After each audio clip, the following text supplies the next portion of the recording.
let's all get started with the panel discussion. So I would like to take this opportunity to introduce our moderators and panelists. But before that, the topic we'll have the panel discussion is on designing for diversity, how to meet the evolving needs of a multi-generational workforce. I would like to take this opportunity to introduce our moderator for the session, Ms. Meenal Shah, Head for Business Expansion on Surety. Meenal Shah brings over 14 years of expertise in the employee health and benefits sector. She has worked with large multinationals leading critical growth verticals and currently heads business expansion at OnSurety, India's fastest growing health tech company for startups and SMEs. Meenal's extensive experience spans value-based selling through data analytics, designing flexible benefit programs for multinationals, establishing policies for first-time buyers, building SME portfolio, and driving client-centric initiatives. Having worked across various regions in India, Meenal possesses a deep understanding of diverse buying behaviors. She is an associate of the Insurance Institute of India and holds a master's diploma from the Indian Academy of Training and Development. A champion of inclusion, Meenal has actively supported diversity, equity, and inclusion initiatives in various capacities as part of the DAI Council. Now, I would like to also introduce our panelists for the session. Our panelists are Ms. Ekta Puri, Director HR Rapido, Ms. Preeti Ramamurthy, VP, Chief People Officer, Atyati Technologies, Mr. Heminder Verma, Senior Associate Human Resources, TMRW, House of Brands, Ms. Asha Subramanian, CHRO, Subex, and last but definitely not the least, Ms. Noha Sinha, Senior Associate Director HR, Simply Learn. So can we all put our hands together and welcome our moderator and panelists for this session. Namaste, Bangalore. A very good morning, and I hope that you've had a pleasant morning for you all to get here. There's a lot that's going around, but with all of that, for you all to be here is a really good point of appreciation for us. Now, for us to get the session started, and what I promised to be a least generationally diverse conversation of the day, let me just get started on that note. They say age is just a number. But when in the workplace, you struggle with preferences between emails and Slack, office versus hybrid, and whether TikTok is a strategy or a distraction, right? Especially in India, and more so in Bangalore, where you have a 23-year-old coder working right next to a manager who is about 53-year-old, and you're trying to strike a balance because both are equally strongly opinionated and with agile sprints. Now, so before we get started and invite our panelists for the discussion, let us do a quick show of hand to do a social temperature check of the room as to what really is the vibe, right? So by show of hands, how many of you all in this room have ever used a fax machine at work? All right, we have some OG professionals in the house. Raise your hand if you still prefer phone calls. Yeah, so raise your hand if you still prefer phone calls over Slack messages when something's urgent. That's a true Gen X or millennial vibe coming in, and honestly, it's more effective sometimes as well. Raise your hand if you've ever Googled or used GPT to how to make your email more professional before sending. I'm guessing that all of us are truly guilty about. No judgment, of course. Raise your hand if you think Gen Zs have too many opinions about work culture and need instant feedback. That's definitely a majority also. And finally, raise your hand if you believe different generations working together is actually a strength. Yeah? And that's exactly what we're here to talk about, and turning those differences into superpowers. And on that note, let's turn over to our panelists. And to begin with, maybe what we'll do is a quick round of, if you can share your views about what generational diversity looks like in your respective organizations, and maybe one insight or an observation that has changed the way that you define your people strategy today. We can maybe start with Nora and then go around the table.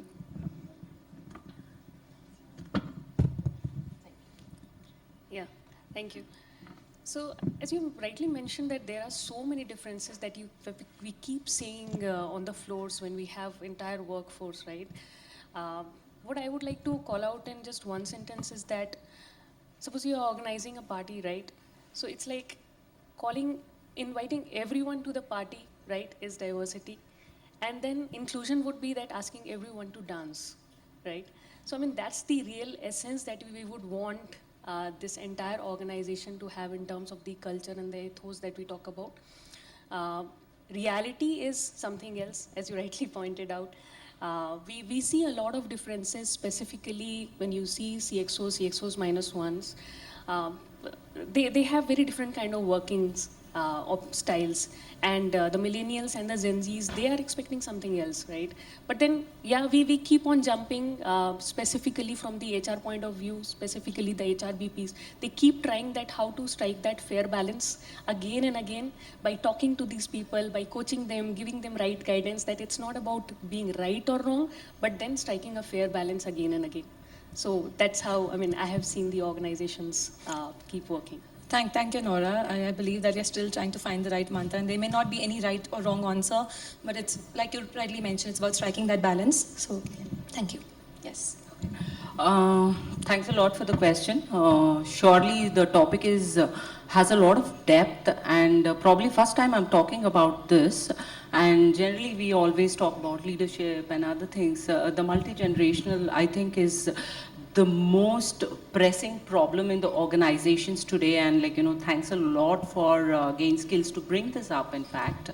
So according to me, when I think about multi-generation, first thing what comes is progress, diversity, right? And when I talk about these, and the technology, when I talk about this, there is also undercurrent going on, as what Nora told, that there is a lot of pros and cons to this entire thing, right? Where you can't do one particular thing for the entire generation. You start from baby bloomers to Gen X, Gen Y, millennials, all of them, right? It's very different for each of them. So as an HR or a HR head, I think how do I customize this? Right? I think about predictive analysis. Which generation has used what, and what is that I can use for each set of people. So these are few things what I get in, and I think today I can be very proud to tell that all of us who are sitting in this room, we very probably in one of the best phase, because we look at the baby boomers also, they're still working, and there is a reverse mentoring which is happening. I do a lot of things when an intern comes in and tells you got swag bro, you got riz bro. So I understand a lot of things from that person, right? I understand what's a failure. I always used to feel failure is a stigma, but today failure is something which I can embrace, and I think failure is something where I learn something so that going further I don't do the same mistakes. So a lot of very good things which are happening. Yeah, the undercurrent we have to deal, and I think we are professionals and we are smart enough to handle that. And one of the best time is what I think. Thank you, Asha, and thank you for bringing that up. And to the audience, how many of us, she mentioned a few Gen Z slangs here, so how many of us here know what is Riz no cap? Yeah, we're catching. There's a lot to catch up on, but yeah, I mean, whoever gets to answer that, there's a prize, of course, from Gain Skill, not from us. But yeah, there's somebody at the back who has raised his hand. Do you want to? Yeah, that's right. So yeah, thank you for answering that for all of us, and thank you, Asha, for bringing that perspective. Moving on to Preeti. Preeti, if you'd like to add in. Sure. So we at Atyati, our business model is slightly different, and one thing what I would say we did is, very early we realized that what fits into our business model. See, we have both technology and field operations. For those who do not know Atyati, we are the corporate banking correspondent, CBCs, for most of the PSU banks. So we have a large presence. Today we talk about having branch offices. I have 400 branches across India, and we operate in 75,000 villages. I can't expect more diversity than this. And what we realized at a very early stages, and I have a beautiful tech team operating here from Bangalore. The expectations of my tech team is very totally different from the expectations of my field team. And to build all this, I have a set of retired bankers who are really crossing the baby boomer age also. So one thing what we realized is one size fits all is not the strategy. We started looking at customized solutions. So when it is field, even small things like even leave management, we give them the flexibility of defining their own leave, give them more compensatory off because they go for collections in the first 2 weeks. Whereas the tech staff here look at more things like, can I work from home 2 days a week? Yeah, we have mandated come back to office. So 2 days a week, can I work from home? Or at least give me, when I'm having a Diwali, give me 2 weeks of work from home. So these are things. Whereas my retired bankers want to know, can I get my framework and teach your guys? So we go with customized solution at each level. We tell people that, hey, look, you have the greatest thing called as autonomy at work. So we don't go and define, hey, look, you have to do this. But they do know what is that their responsibilities are. And autonomy is what we have provided to every individual at work so they can bring their true self to the office and feel free and deliver their best. I think that's in a nutshell. Thank you, Preeti. Yeah. I think you've touched upon multiple topics and multiple themes have emerged around this. And I'd like to discuss more on that, but we'll come back to you for that.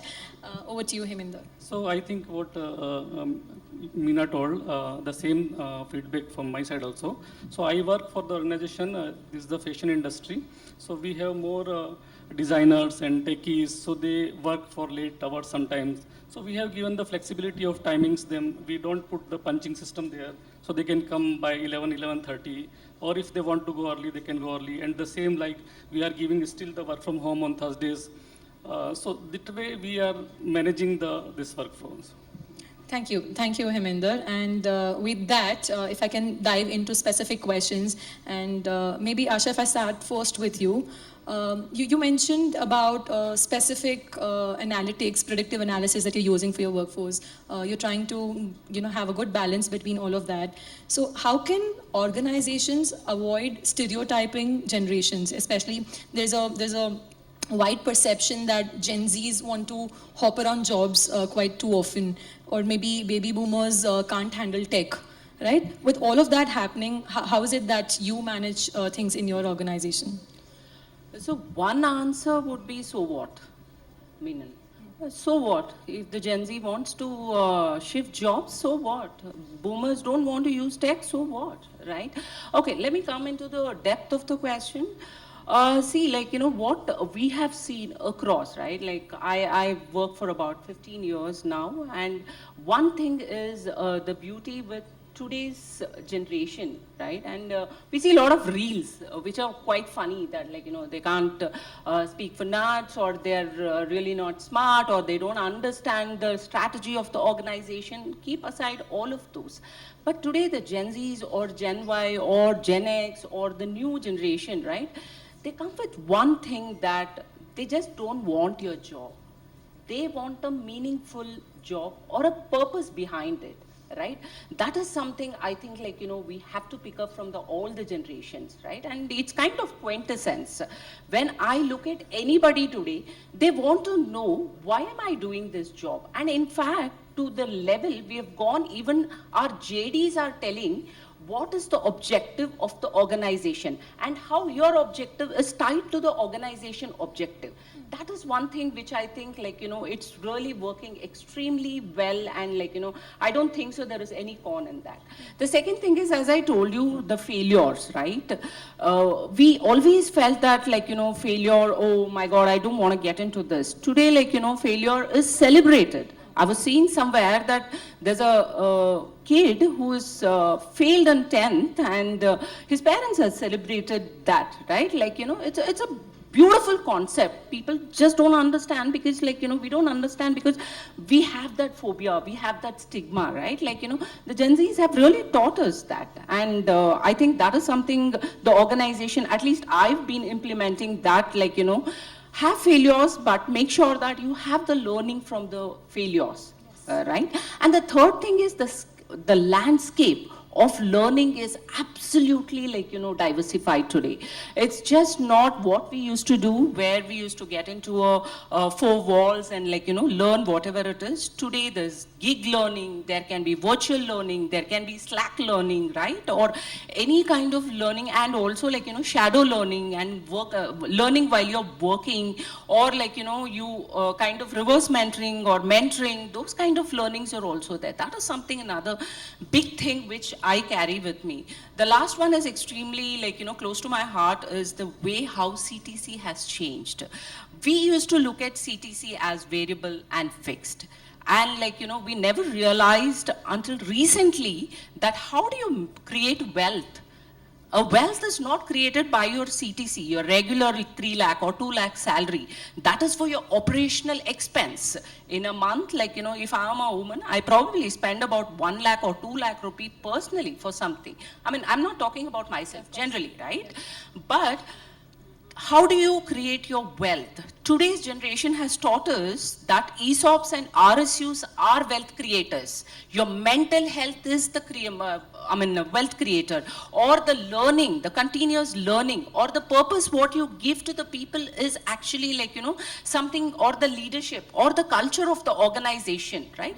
These are all, and mental health is something which has come very big, right? Or the diversity, inclusion. These are all the things which is actually teaching us, and like, you know, we are in the dynamic landscape today where we are changing, and this is the most dynamic landscape because like, you know, every now and then there is a change. There are a lot of biggies who are working on this. Companies like Microsoft or Unilever you work, they brought in like, you know, a gig working where a person can just join and he can work anywhere in the world, and not necessary that he has to work on one single project. He can work on whatever desired project. And look at the way how we have conditioned our trainings. It need not have to be if you are a Java developer, you have to get into only Java learning. Today it's customized learning. I don't need to learn only HR. I learn about like, you know, full stacks. I learn about project management, right? So it is very customized. So with all these things, I think there is an amazing change, and best of the time where we are in, it's just that rather than cribbing or rather than looking on a con side of it, like, you know, I think we should look at it very positively and think we are in the best of the generation today. Thank you, Asha, for putting that out and for beautifully drawing the entire landscape with multiple topics again emerging here. But if I were to pick, you know, the top 3, 4 that, you know, if I can take those questions to Noha as well, would be from a standpoint that, you know, Asha spoke about personalization, custom learning. She also spoke about that there are multiple generations that are now emerging in the workplace, right from gig workers to, and when, you know, well-being itself as a spectrum is now expanding. So with broader workforce now, including interns, freelancers, and gig workers, how are you adapting your benefits approach to meet these evolving needs? And that could include well-being, it could include just your benefit structure, or just the overall spectrum of things today that we, you know, fold into benefits. Okay. So before we jump on to the benefit structure that you spoke about, something that I want to bring is, again, touching upon a little on the working style. Okay. So something, a very interesting element that I heard from one of the, again, senior folks is that please don't give me an intern because there will be the highest thought dilution that will be happening, right? So when I heard about this term, I was like, oh, I mean, I'm hearing this for the first time, and how can you say that? And then the response that I got was that, see, if you give me someone who's really experienced, then whatever I say, right, I mean, that will be done the way I want it. But then if you're giving me an intern, that person would definitely change things. That person would want to experiment. And then I asked the question is that, and what is the problem with that? If you're really looking at the innovation, if you really want things to change, then let that person experiment, right? So, I mean, that is something which I have seen clearly in many of the meetings, specifically with the senior stakeholders. And that's why I wanted to call it out that thought dilution is something which is clearly ongoing with many organizations currently. And we should, I think if you really come across such terms vaguely as well. Please put a full stop to that. Okay, now coming on to the benefit structure that you specifically talked about. In my organization, because we are into EdTech, right? Simplilearn is into EdTech. We believe in reskilling and cross-skilling. Apart from the benefits, the core benefit structure that is there as part of any organization, what we give is, so we have something called Simplilearn Hub, right? You know about Udemy, wherein you get a license, or Coursera, wherein you get a license, and then you have a plethora of courses to which you have access. We have very, very recently launched this to our internal employees, because I mean, for the first time, we got to know through the HMs that people are really looking for career shift. Now, I remember maybe 10 years ago when I was maybe 3 years or 4 years just experienced, I had that clarity that I will be stuck to this field, right? I mean, I have to grow in this field, and then let me think that what kind of depth I can get. But now things have changed. If you talk to these the Gen Zs, they will say that, see, I have done sales, but I don't think that I'm cut out for this role anymore. I would like to make a shift to something else. And then how do you do that? You would have to give them some avenues. So I don't want to lose such a talent to any other organization. Instead, what I would do is that I would give you those reskilling options. So that's why we have launched the Simplilearn Hub very recently, and it has got immense, I mean, very, very nice response. People are doing so many courses. We have not told them that you can take only one course, or you can have, I mean, there's no limit or bar to learning, right? I mean, this is something that up to you, how much ever you want to learn, how much ever you want to skill up yourself. So that's one. Now coming on to especially the well-being part. If I could just interject there also, Yes. because I just want to understand if there's any trend line that you see that any specific generation is sort of picking up any specific kind of courses. Yeah, sure. So specifically talking about the Gen AI, we are seeing that, I mean, apart from the baby boomers, yeah, there's a lot of enthusiasm in the Gen AI sector, irrespective of whether you are a coder or not. Irrespective of that field, we are seeing a lot of invasion in that field. So people are very much eager and very much interested to learn. They are asking for more courses. So that's the beauty of it.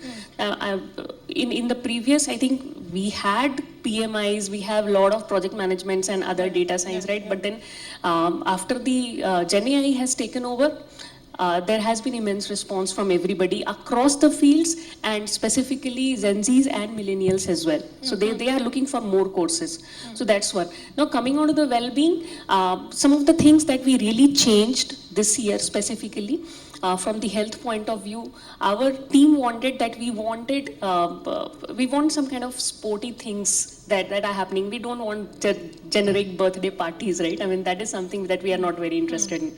So can you take it to the next level, have those yoga sessions which are off-site, right? So that it cleanses our mind. When you are taken 1 day off, you have taken 1 day off from the office, and you are outside in a different world, and then you are practicing those yoga or meditation. It gives you a different kind of energy, right? So that's a rejuvenation that they want. That's one. Second thing that we have also done is that we have conducted the regular health checkups in our organization. So every 6 months, there will be regular health checkups. We have our partners tied up, and employees go through those checkups. The reports are being shared with the employees, and there are the periodic checkups again, or the periodic conversations that are happening on those health parameters. So I think that has really helped specifically employees are getting that feel that, okay, somebody is taking care of me apart from the work boundaries.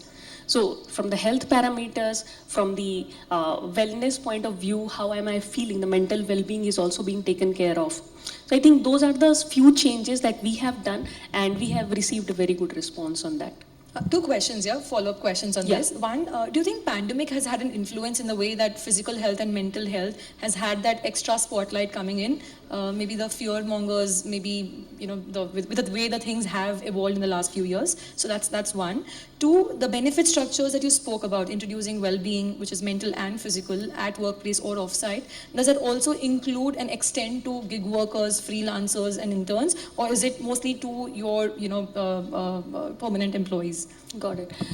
Answering your first question specifically, a lot has changed after pandemic has taught us a lot of things, right? I mean, the way you used to think, it has changed completely.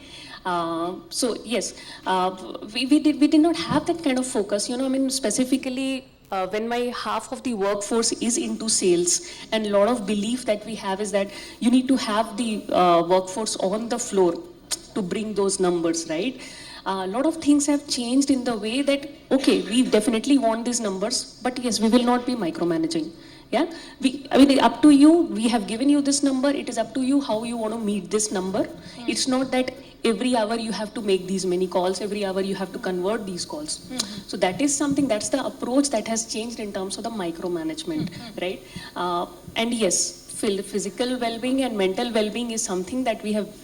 It started after pandemic. It was not there, and that is a recent learning for us. Sorry, I didn't come. Can you please give me a second question? No, as if well? it's extended to your freelancers and Yeah. interns. Currently, we have interns. With a lot of interns are working with us, and yes, we have given that facility to interns as well. Freelancers are not there much, but yeah, interns are part of this program. Thank you, Noha. I think very interesting perspectives that were shared. So thank you again. And moving on quickly to Preeti, given your vast experience that you've had, especially dealing with multi-generational diverse workforce, how do you think life and work values change across generations? Especially because for different generations, the way they view hybrid work, the way they view performance feedback, the way they view their career growth could be very different. So how do you manage that friction or energy productively? Well, Meenal, it's not today. I think it's been prevalent, even in the past, on managing different generations and the expectations at work. I think one of the key things, I would say not just the experience with Atyati, even from my previous experience, be it with HCL TVS or FE, I would say any kind of these cultural things should be driven from top. Okay. Expecting that, I talk something and I do something else differently is something which do not give a good feeling. So when I say approach should be top-down driven, so we should walk the talk. As a management representative, if my expectation is that, every employee is completing their task at the end of the day, because post-pandemic we all have moved from a time-based to task-based system. So I also need to showcase the same in terms of keeping up my commitments given to my employees. So our culture building should start from top. The leaders should first showcase. Then comes the second thing is transparency. See, today, any employee is looking forward for what is in it for me. Okay, so you answer that very transparently. The communication is a very key part again in culture building. You have to go ahead and set that expectation, hey, this is what it is. Yes, of course, I am not saying one size fits all. You have to customize your communication to the understanding of the audience. One of my organizations where I worked in the past, we went through a M&A just before the pandemic. So first the management layer was educated, and then each of us were given a responsibility to cascade this. And the cascading was also more kinesthetic. It's not that you have a PPT and you walk them through. I think it was in, his name is Dawson, who spoke, yeah. The gentleman who presented L&D, I think he showed a beautiful video where it was kinesthetic learning, something like the big picture I think he was trying to do. So we made it more kinesthetic for people on the ground to come and understand through an activity what is expected, so that there is a lot of internalization of the communication what we are providing. So communication is the second key part when it comes to culture building and also the core values.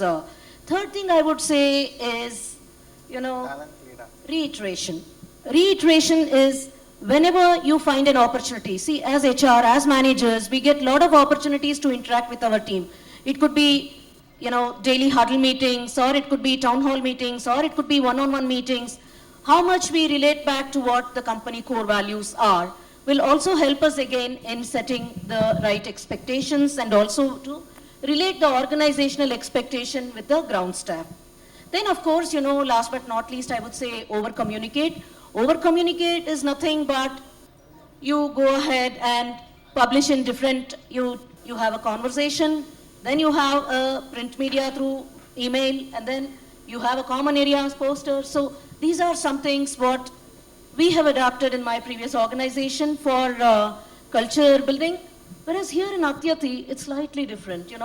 We are very diversified, 300, 400 branches, and people, each branch is having around 4 to 5 employees only. But then reaching out to them and ensuring that, they follow your organization core values is definitely a little bit of challenge.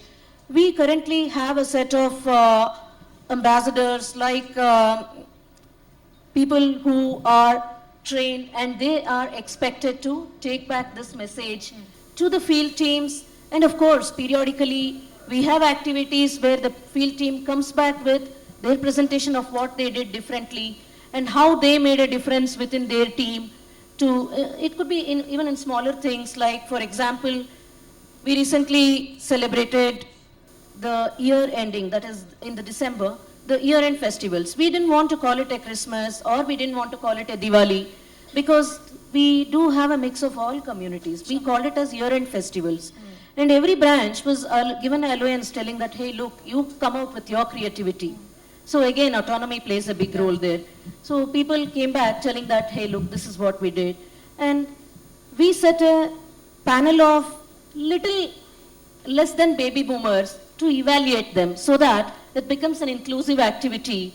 And they kind of, without being taught, they came up telling that, hey, look, these are all very interesting. Maybe we should incorporate some of these in our banks also. So it was a very inclusive activity, and also looking at the core values of the organization. I think thank you, Preeti, for sharing that. And I agree that culture has to be driven from top. And then you create culture champions who cascade that to the last mile. You communicate, you over-communicate if required. There has to be transparency and reiterations for the message to be driven in the right sense. But if I could just double click on some of these aspects, especially, when it comes to hybrid work model, right? It's perceived and experienced differently across different generations. For example, somebody from Gen X, if you were to put them under a hybrid model where they have to work from home, for them it's always been a 9-to-5 job, and suddenly they've been asked to, okay, you can work from home, but they would enjoy that. We've also seen that mental well-being has increasingly become a concern, because they don't know how to manage their time. They don't know how this feels to just have so much time with them, or where to draw that boundary. So, while we appreciate and we talk, it could mean and be experienced in a different way. What do you have to say about that? You're right, Meenal. In fact, I would step back even before the pandemic with one of the largest IT where I worked.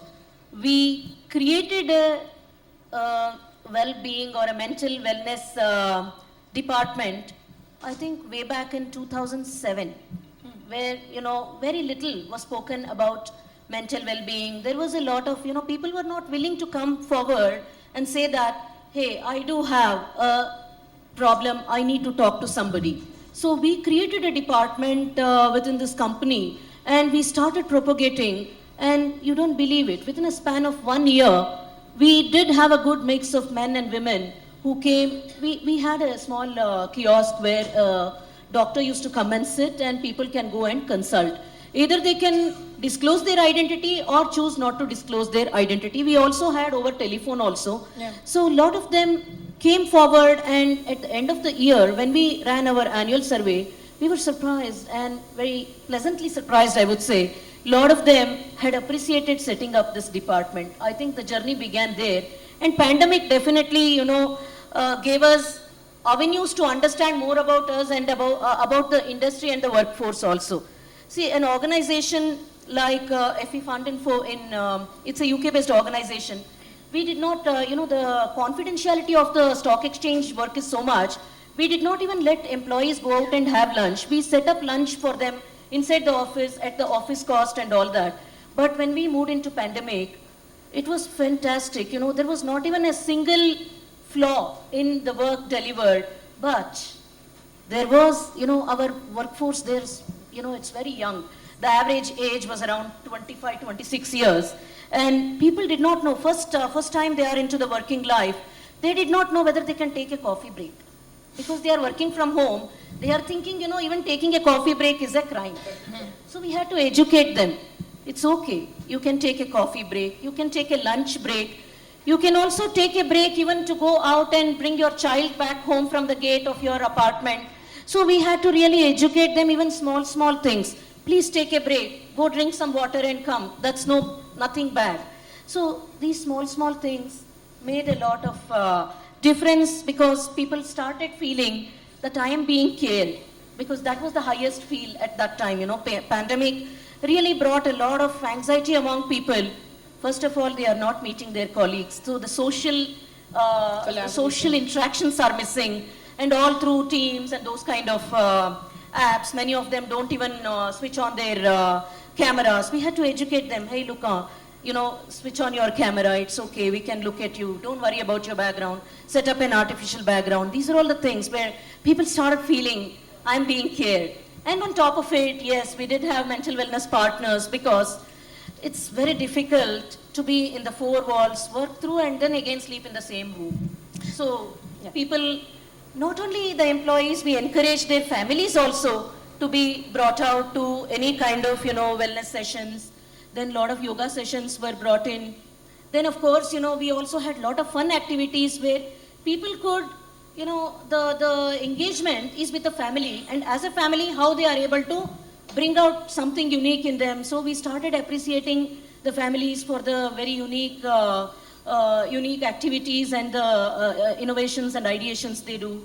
So yes, it was a difficult task, but then we have moved forward. Today, I think getting back people to office was slight difficulty, but yes. But they're slowly and There surely is getting there. a versatility here. Yeah. And then, yes, of course, people are given choice. You can come to office. Certain roles, we have said, you're comfortable at home, please continue at home. So we have moved actually those positions as total work from home positions. Sure. I think some of the takeaways that I get from here, Preeti, is one size definitely does not fit all. You need to have custom benefit designs. You need to have, as much as possible, accommodate as much of these benefits program to that nature, tailor make it. Also, one of the things that just struck me is that how many of us back in the day, this is pre-pandemic, thought of going to office every day in the morning, कि यार आज नहीं जाना है. Okay, I have to drag myself to work, get up every day, 9 to 5, all 5 days you have to, sort of go to office, and you did not enjoy.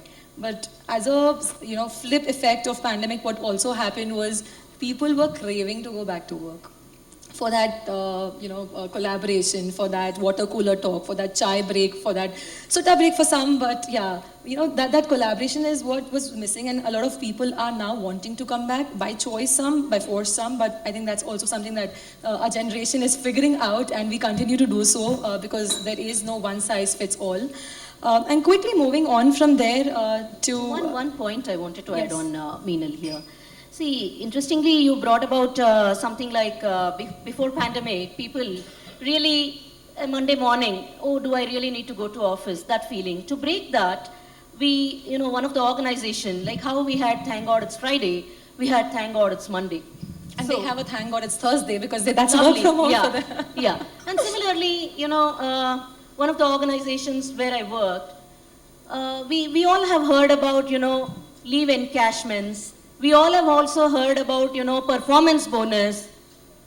I had a policy there where it's called as a fitness bonus. I'm given 12 days of sickness absence in a year, and if I utilize 3 or lesser, I get paid 7 full days salary, not basic cost, 7 full days salary as a fitness bonus every year January. That's brilliant. That's really good to know, and I think I would not be surprised if that becomes a norm in the future. Yeah, and it that's is, a it is. brilliant initiative. It is still Yeah. going on. And similarly, a woman going on maternity, in order to inspire her to come back, we used to give a maternity return bonus. When they come back, there is a small, it's a small token of appreciation. When they return back, there is a maternity return bonus. First of all, they feel included, oh, I'm back into my work phase. Then they also feel good some gift, even we are all Indians, chota mota gift, so acha lagta hai. So it used to be a real inspirer. People used to come back, they used to crave for it, even though it is a few thousands. But then they really liked it. Thank you, Those thank are you, some Preeti, things. for sharing some of these fantastic views and examples. Moving on to next questions with Heminder. What is that one workplace norm that no longer serves today's diverse workforce and should be rethought? So I think workplace norms are basic guidelines. Workplace norms are basic guidelines to be good with the people, with the employees. So like follow your timelines. You have to be good with the people. So such things which we can't avoid because such norms are required in your organization. But yes, we are working. We are talking about 9 to 5 working hours. And because we have experience in our organization, so we are not strictly doing this 9 to 5 or 9 to 10 to 6 or 7. So I think we should rethink about this punctuality of timings for only 9 to 5 or 9 to 6. So I just want to add one example here. One of my colleague, one organization, I can't mention the name here, but he was getting late for office and his bike got punctured because his bike was not having that tubeless tire. So he called to office and his time was punching 9:15. If you won't punch 9:15, it will be half day deduction of the leave or salary, whatever. So he called his boss, sir, this is the way, can I come late today? So his boss told, no, you have to mark leave only. Either you come late or whatever. So he has got bike repaired and he went home for the half day. So I think we should not be so rigid for the timing like 9 to 5 or 9 to 6. Some flexibility from our end we should give for such situation. So that is the thing. Thank you. Thank you so much, Heminder. Meenal, just Yes. 3 things on this question. Yes, please. One is being non-ethical. That is something which no organization should embrace Tolerate, today. yeah. The second thing is somebody who's not learning, right, or upskilling, or relearning, or unlearning. This is something absolutely no in an organization today.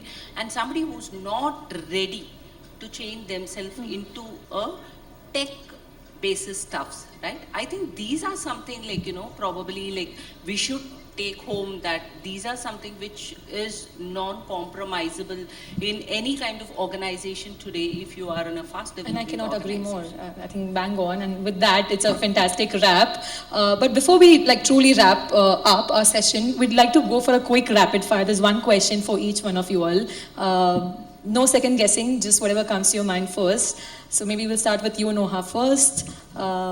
Email or Slack? Slack.